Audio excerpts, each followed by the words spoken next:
저희 교회 김재준 목사님이 계세요. 지금 머리를 아주 짧게 단정하게 깎으셨는데, 저 목사님이 30대 후반에 때는요, 30대죠, 장발족이었어요. 예, 머리카락을 어깨까지 길게 내려오도록 그렇게 하고 다녔습니다. 물론 그때도 목사였어요. 목사 장발족이었습니다. 그래도 제가 좋으니까, 머리 장발 쪽이다 좋으니까 그렇게 사역하라고 했었습니다. 그래서 그때도 머리를 장발장처럼 길게 하면서 뒤에서 보면 여자같이 그렇게 목사로서 사역을 했었습니다. 근데 저희 교회 오시면서, 물론 이전 교회도 그랬겠지만 머리를 아주 짧게 깎으셨더라고요. 여러분, 질문 하나 할게요. 머리카락을 이렇게 길게 기르고 다니는 것이 누구 탓이에요? 이발사 탓입니까? 본인 탓입니까? 결코 이발사 탓 아니죠. 이 땅에 이발사가 많지만 이발사가 그렇게 만드는 것은 아닙니다. 당연히 머리를 그렇게 기르고자 하는 그 사람의 뜻이죠. 아마 이발소에 가서 좀 짧게 잘 깎아달라고 했더라면 흔쾌히 이발사는 그렇게 했을 겁니다. 종종 사람들은 이야기합니다. 만일 하나님이 존재하시고 하나님이 사랑의 하나님이신데 왜 이 땅에는 저렇게 비참하게 살아가는 사람들이 많습니까? 여러 가지 이유를 들 수가 있지만 가장 대표적인 두 가지 이유는, 먼저는 가진 사람들이 베풀지 않기 때문에, 가진 나라가 베풀지 않기 때문에 그와 같은 사람과 나라들이 생기는 것이고, 또 다른 하나는 개인적으로는 하나님께로 나와서 하나님께 간절히 간구하지 않기 때문입니다. 참되게 기도한다면 하나님께서는 우리의 삶을 얼마든지 넉넉하게 바꿔 놓을 수 있으십니다. 성경은 오늘 본문에서 말씀합니다. 예레미야 33장 3절입니다. 너는 내게 부르짖어라. 내가 내게 응답하겠고 내가 알지 못하는 크고 은밀한 일을 내게 보이리라. 언제 이 말씀을 주셨을까요? 조금 더 올라가서 1절의 말씀에 보면 예레미야가 옥에 갇혔을 때입니다. 예레미야서 33장 1절 말씀에 보면 예레미야가 아직 시위대 뜰에 갇혀 있었을 때에 라고 했습니다. 다시 말하면 어려움에 처해 있었을 때에, 힘든 일을 당했을 때에, 하나님의 일을 했음에도 불구하고 억울한 일을 당해서 옥에 갇혀 있었을 때에, 그때 하나님께서는 예레미야에게 말씀합니다. 내게 부르짖어라. 기도하면, 그렇게 부르짖으면 오늘 3절은 이르시기를 내게 응답하겠고 너에게 응답하겠고 지금은 미처 내가 알지 못하는 일이지만 크고 은밀한 일을 너에게 보이리라고 말씀하셨습니다. 그러므로 성도는 어떤 상황 가운데서도 기도하는 사람이어야 합니다. 그래서 올해 표호를 이 말씀을 중심으로 해서 기도로 더 행복한 교회, 기도로 더 행복한 가정, 기도로 더 행복한 이웃으로 그렇게 정했습니다. 저는 이 한 해 동안에 한 달에 한 주간, 그것도 첫 주간에 성도들이 많이 교회에 올라오셔서 기도하는 모습들을 많이 봤으면 좋겠습니다. 성경은 사도행전 16장에서 이렇게 말씀합니다.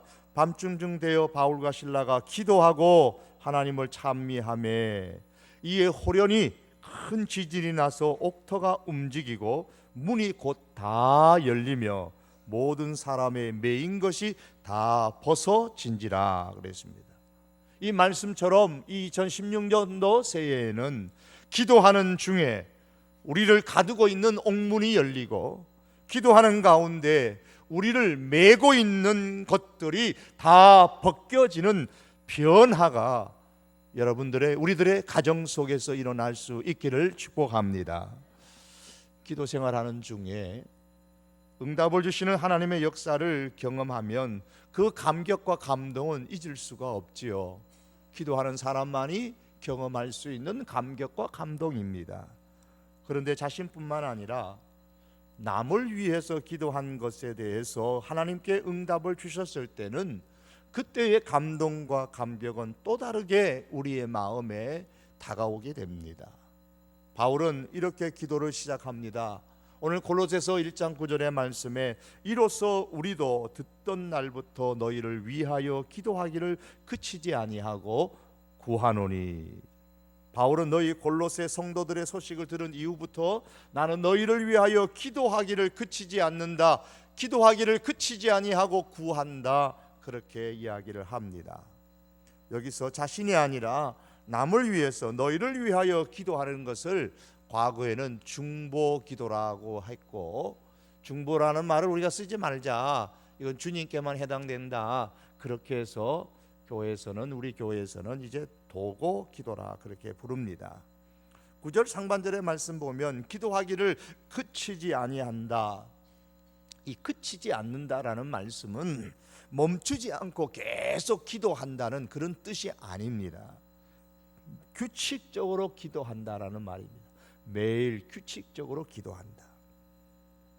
저는 한 달에 석 주는 여러분께서 집에서 기도하시고 한 주는 교회에 오셔서, 그것도 한 주에 매일마다 오는 것도 아니고 한 주에 한 번 오셔서 그것도 종일 기도하는 것도 아니고 그저 한 번 오셔갖고 1시간 기도하시고, 그렇게 기도하시는 분들이 교회에서 계속 많아졌으면 좋겠습니다. 그러므로 여러분 2016년도에는 자신의 기도뿐만 아니라 기도의 영역을 넓혀서 다른 사람들을 위해서, 나라를 위하고 교회를 위하고 우리 다른 성도들을 위하고 여러분 주변의 다른 사람들을 위해서 규칙적으로 기도하는 한 해로 삼을 수 있기를 원합니다. 제가 지난주일에 말씀드린 것처럼 집에서 혼자서 기도할 수도 있겠지만 한 달에 석 주는 그렇게 기도하시고, 좀 더 많이 수고해서 한 주간에 한 날, 한 요일을 설정하셔서 여러분 스스로가 그렇게 정하셔서 교회에 와서 기도 시간을 정해놓고 매일 규칙적으로 다른 사람들을 하나님께 올려드리며 기도하는 그런 삶의 모습이 우리 교회 안에서 많이 일어날 수 있기를 원합니다. 주로 주 대상이 되시는 분들은 우리 모든 권사님들, 시무 권사님이나 은퇴 권사님이나 또 우리 명예 권사님이나 우리 모든 권사님들과 더불어서 70세 이상 되시는 남녀 성도님들은 당연히 의무적으로 그렇게 행해 주시고, 그 외에 희망하시는 성도들이 그렇게 내게 할당된 기도의 사역이라 그렇게 생각하시면서 이 전에 올라와서 결국 한 달에 1시간이 되는 것이죠. 올라오셔서 기도에 동참할 수 있기를 원합니다. 그래서 올해 한 해 동안에 우리 교회가 더욱더 교회 안에서 기도하는 불길들이 많이 일어날 수 있기를 원합니다. 우리가 남을 위하여 기도할 때에 어떻게 기도해야 될 것인가, 오늘 골로새에서는 그 샘플을 우리에게 잘 보여주고 있습니다. 먼저 남을 위해서 기도할 때는 하나님의 뜻을 아는 사람이 되게 해달라고 기도해야 합니다. 9절 하반절에 보면 너희로 하여금 모든 신령한 지혜와 총명의 하나님의 뜻을 아는 것으로 채우게 하시고. 당시 골로새 교회에는 다른 지역과 마찬가지지만 영지주의의 도전을 받고 있었습니다. 영지주의자가 기독교 진리에 도전함으로 인해서 두 가지 심각한 오류를 남겨놓았습니다. 그 하나는 예수님의 인성을 부정하는 것이었습니다. 물질을 악한 것으로 규정하는 영지주의자들은 물질이라고 여겼던 이 몸, 육체를 혐오했기 때문에 예수님의 몸이 실제 몸이 아니다, 그것은 실제인 것처럼 보일 뿐이다 라고 주장을 하면서 육체를 입고 오신 예수님의 그 인성을 부인했던 것입니다. 또 다른 하나는 물질 세계는 악한 것이기 때문에 영지주의자들은 세상에 대해서 적대감을 가지면서 세상에 대한 적대감이 두 가지 형태로 나타났습니다. 하나는 사람의 몸을 엄격하게 훈련시키는 금욕적인 생활을 하는 형태로 나타나고, 또 다른 하나는 그와 정반대로 영혼의 순결을 이 몸이 결코 해칠 수가 없기 때문에 우리의 몸은 마음대로 해도 된다고 생각하고 정욕과 방탕에 빠지는 형태로 나타나게 되었습니다. 그래서 영지주의자들은 극도로 금욕적인 모습을 지니는 영지주의자들과 방종적인 영지주의자들의 형태로 그 당시에 나타나게 되었던 겁니다. 이러한 영지주의는 결국은 하나님의 뜻에 대한 지식이 결핍됨으로 말미암아 발생한 겁니다. 오늘날에 많은 이단들이 생겨나는 것도 결국은 하나님의 뜻을 제대로 알지 못함으로 인해서 일어나는 현상들입니다. 골로새 교회 성도들이 영지주의의 영향을 받는 건 역시 하나님의 뜻에 대한 지식이 부족하였기 때문입니다. 그래서 바울은 골로새 교회의 성도들이 하나님의 뜻을 아는 지식이 가득하도록 기도를 했습니다. 어떻게 하나님의 뜻을 알 수가 있을까요? 바울은 오늘 9절 하반절에서 신령한 지혜와 총명을 달라 그랬습니다. 그래야 하나님의 뜻을 제대로 알 수 있기 때문입니다. 여기서 신령한 지혜, 이 신령한 지혜, 영적인 지혜를 말합니다. 그리고 총명이라는 말은 그러한 신령한 지식을 잘 사용할 수 있는, 삶에 잘 적용할 수 있는 능력을 의미합니다. 영지주의자들이 만연한 가운데서 신령한 지혜와 총명이 있어야 하나님의 뜻을 잘 분별하고 알 수 있다고 바울은 믿었습니다. 바울 시대뿐만이 아니라 오늘 이 시대도 역시 그러합니다. 세상은 항상 주님의 뜻을 혼돈하게 만드는 온갖 것들로 만연되어져 있습니다. 사단은 끊임없이 우리로 하여금 하나님의 뜻을 혼미하게 만들어서 하나님의 뜻을 분별할 수 없도록 만드는 역할을 하고 있습니다. 그래서 성경은 말씀합니다. 그러므로 어리석은 자가 되지 말고 오직 주의 뜻이 무엇인가 이해하라고 에베소서에서 말씀했습니다. 여러분, 혼탁한 세상 가운데 살면서 성도는 무엇보다도 주님의 뜻을 이해하고 주님의 뜻을 아는 것에 충만해야만 합니다. 신령한 지혜가 있어야 됩니다. 즉 신령한 지식이 있어야 됩니다. 하나님을 아는 영적인 지식이 있어야 됩니다. 그리고 이 영적인 지식과 이 지식을 잘 활용할 수 있는 능력인 총명이 있어야 됩니다. 이런 성도들만이 하나님의 뜻을 깨달아 알 수가 있습니다. 그렇지 아니하면 하나님을 믿어도 세상의 욕심에 이끌려서 주님의 복음을 쫓지 아니하고 자기 복음, 내가 복음을 쫓는 그러한 성도가 되기가 쉽습니다. 그러므로 우리는 남을 위하여 기도할 때에 우리 성도교회 온 교우들이 신령한 지혜와 총명을 가지고서 하나님의 뜻을 바로 알 수 있는 성도들이 될 수 있도록 여러분께서 우리들이 함께 기도해야만 합니다. 예를 들어 보겠습니다. 마태복음 6장에 보시면 예수님께서 너희는 먼저 그의 나라와 그의 의를 구하라 그리하면 이 모든 것을 너희에게 더하시리라 라는 말씀이 있습니다. 하나님의 나라와 하나님의 의가 무엇인가를 아는 것이 신령한 지혜입니다. 그리고 우리의 삶에 그 먼저 하나님의 나라와 하나님의 의를 구하는 삶을 살 수 있도록 하는데 필요한 것이 바로 총명입니다. 따라서 신령한 지혜와 총명이 있는 사람은 삶에서 하나님의 나라와 하나님의 의가 무엇인지를 알고 그것을 추구하면서 살아가게 될 것입니다. 우리가 크게 오해하고 있는 것 중에 하나는 하나님의 예정이에요. 하나님의 예정을 우리의 삶의 모든 영역에 붙여서 해석을 하는 경향이 있습니다. 하나님께서 나를 세상에 보내셔서 나에게 어떤 하나의 직업을 가질 것이라고 미리 예정해 놓으셨다는 겁니다. 하나님이 내 직업을 예정해 놓으셨다고 믿는 성도들이 있습니다. 하나님께서 이 세상에 나를 보내셔서 나와 함께 살아야 할 배우자를 한 사람을 미리 예정해 놓으셨다고 말합니다.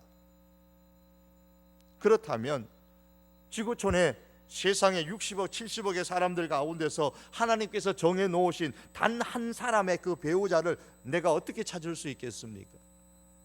이 세상에 수많은 직종이 있는데 하나님께서 내게 적합한 직업을 딱 하나 예정해 놓으셨다면 내가 어떻게 그 하나님의 뜻을 알아서 그 예정해 놓으신 직업을 알고 선택할 수가 있겠습니까?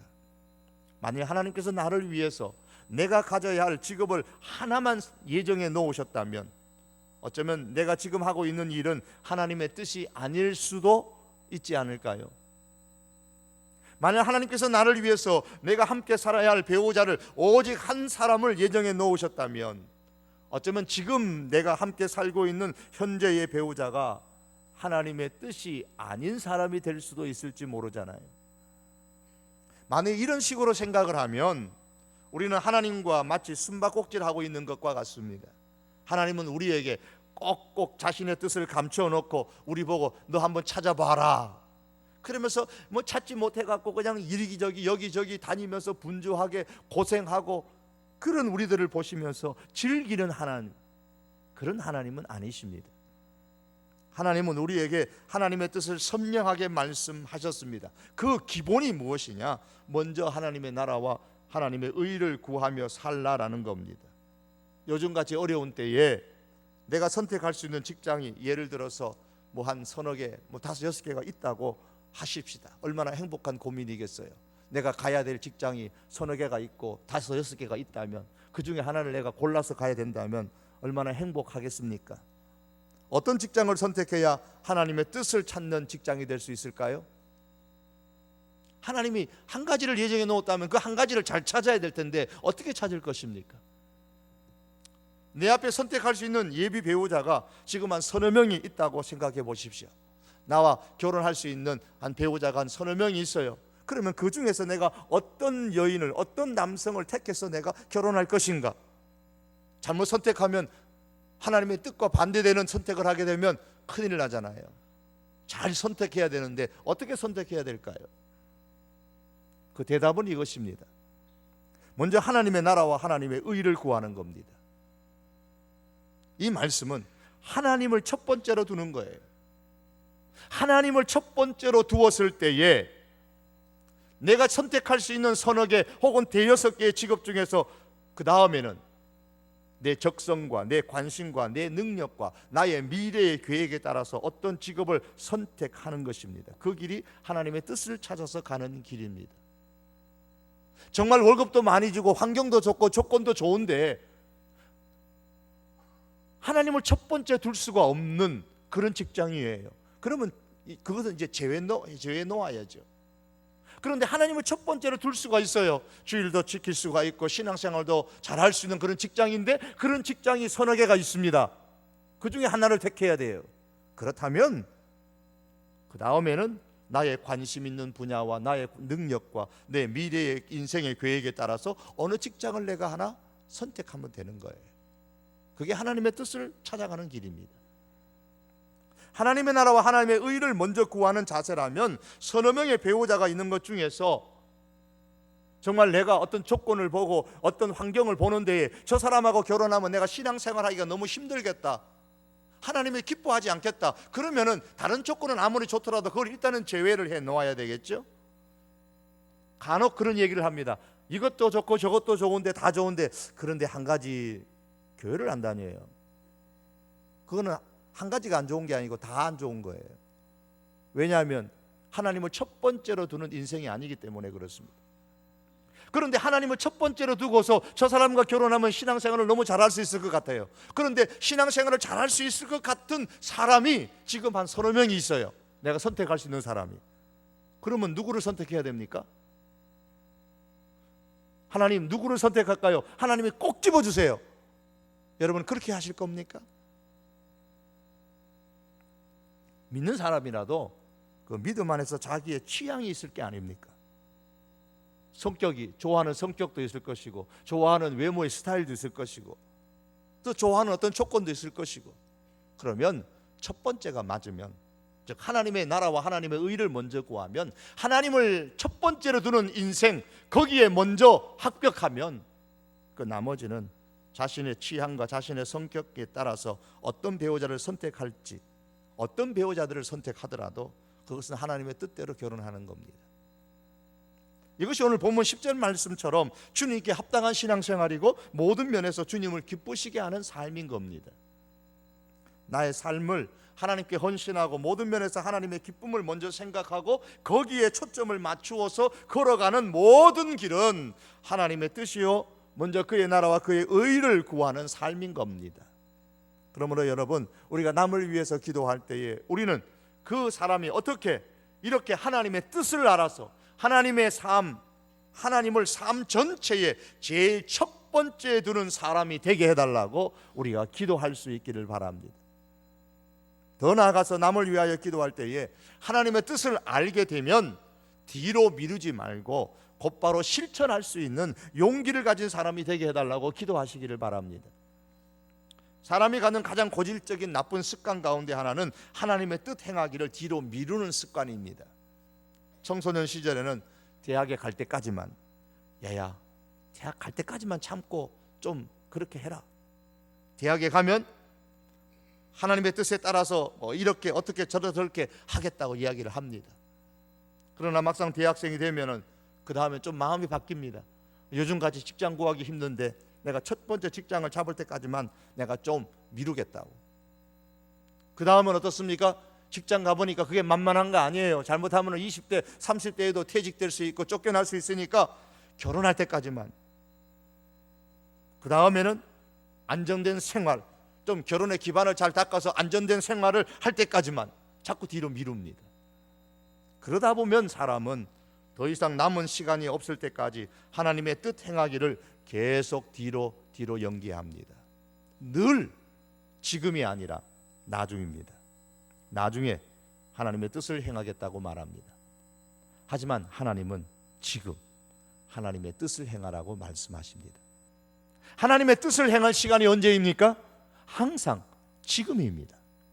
한 번도 나중이 아니라 항상 지금입니다. 하나님의 뜻이란 현재 하나님을 섬기고 높이는 것이지 미래의 거창한 계획과는 별로 상관이 없습니다. 바울이 성도들에게 권면하는 것은 지금 하나님의 뜻이 무엇인지를 분별하라는 것입니다. 미래는 하나님의 손에 달려 있습니다. 우리가 행할 수 있는 영역은, 우리가 결단할 수 있는 시간은 미래가 아니고 현재요, 지금입니다.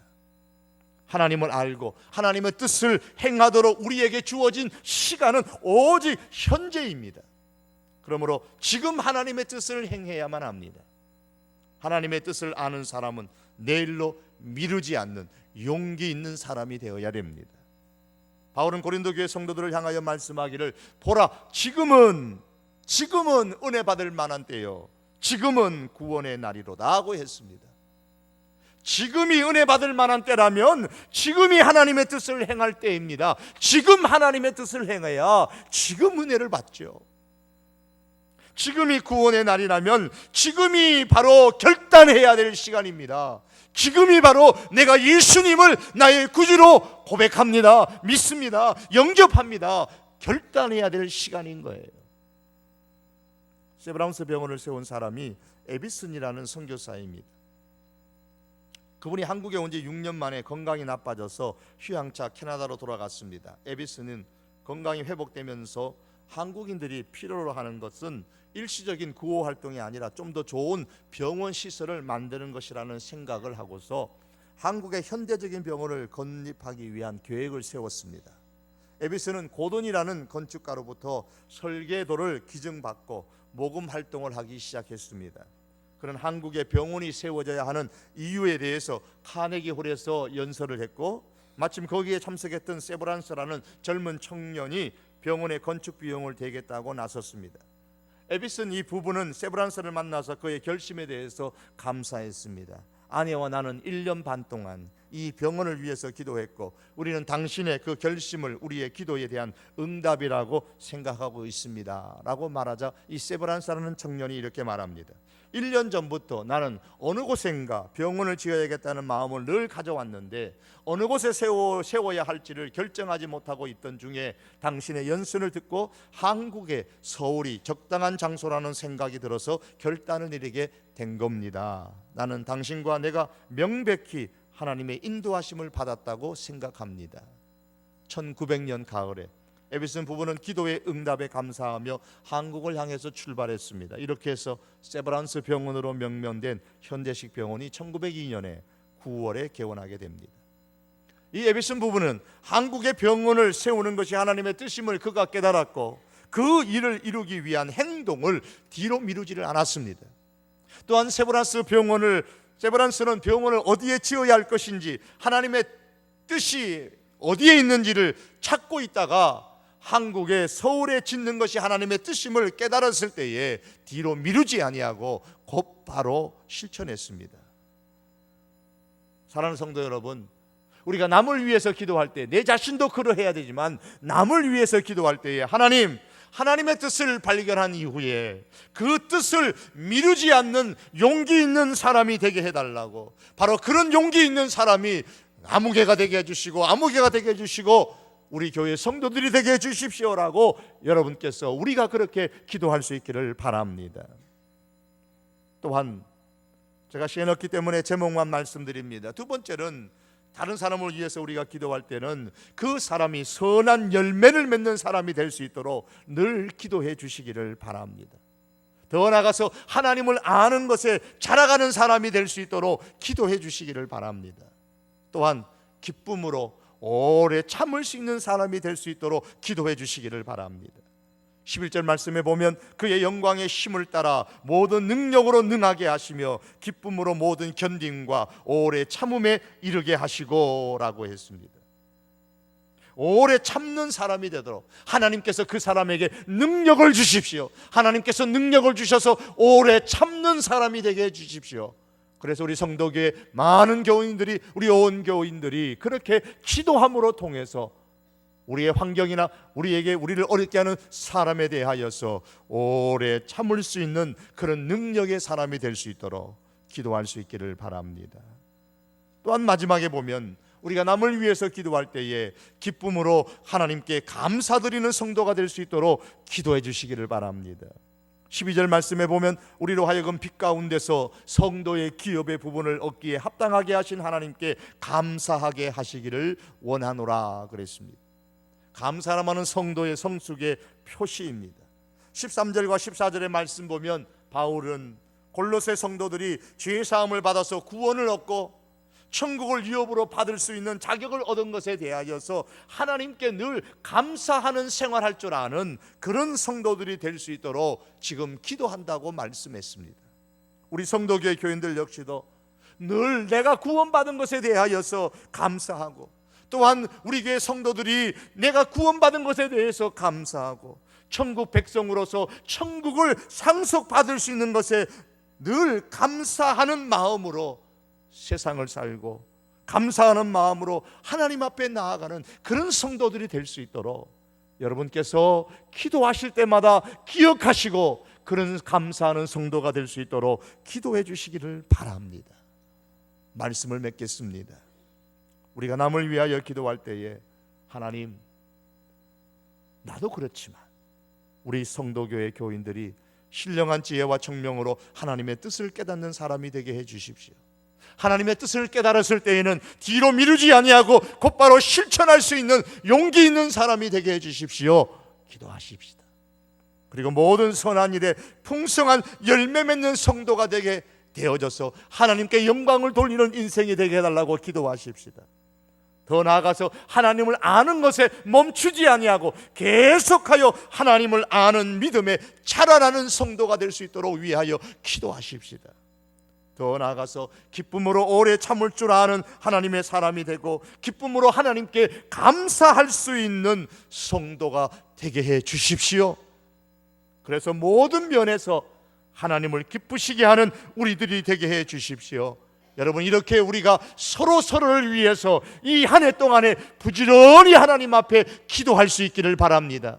특별히 이런 도고 기도를 우리가 한 달에 석주간은 집에서 그렇게 기도하시고 한 주간 6일 가운데서 주일을 빼고 월요일부터 토요일까지 6일 가운데 한 요일을, 한 날을 선정하셔서 오전이든지 오후든지 저녁이든지 여러분 예배당에 오셔가지고 소망성전의 문을 열어놓을 것입니다.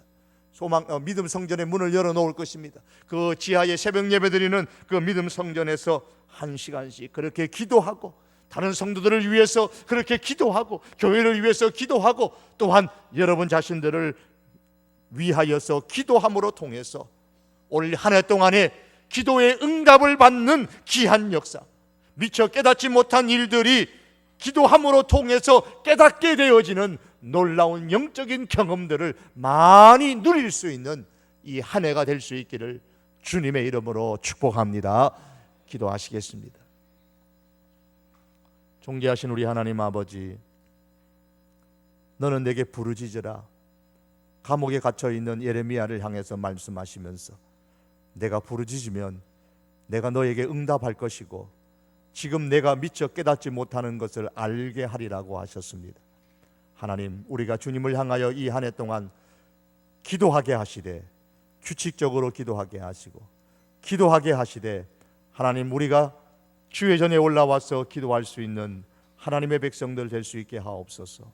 주님, 기도하되 내 자신뿐만 아니라 올 한 해는 다른 사람들을 위하여, 다른 성도들을 위하여, 이 교회와 나라를 위하여 우리 하나님 앞에 부르짖어 응답받는 그런 기도의 사람으로 이 한 해에 우뚝 설 수 있게 하여 주시옵소서.